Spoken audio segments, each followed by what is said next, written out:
If every job has felt horrible to you, the problem might not be you.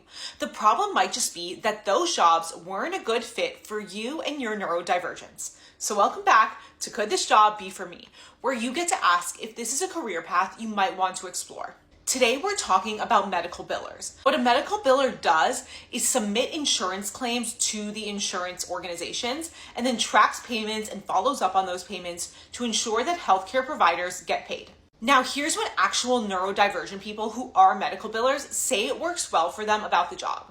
The first is that there's pretty set systems and rules. There's clear procedures they're following, and they're now executing on those.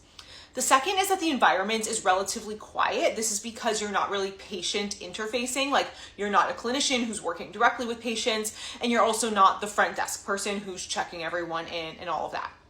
The third is that there's clear outcomes or clear definitions of success, like either that claim got paid or it didn't, and that's very easy to make sense of. But here are the things that neurodivergent people say don't work as well. One is that you're sitting most of the day, and for some people, they can just kind of feel antsy in that type of job.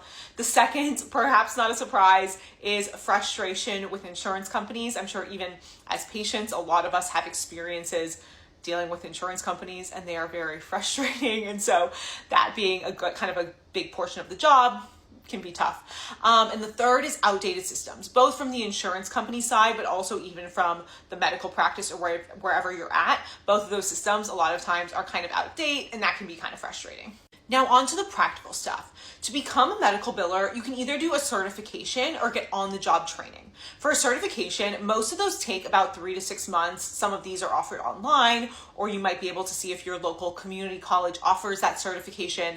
And the difference between certification or job training is really just kind of the specific requirements of any one job listing. Like a lot of medical billers in hospitals, those job requirements will require a certification, whereas maybe some smaller clinics might not require a certification and do on-the-job training, but it really just kind of varies, and you'd have to look at the specific job listings to see what their requirements are. When it comes to pay, most medical billers make somewhere in the $40,000 to $65,000 range.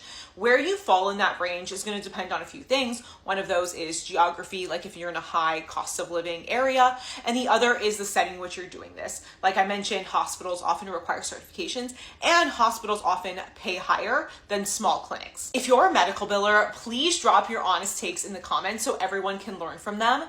And if you're trying to figure out what career could be right for you, be sure to follow for more neurodivergent career exploration like this.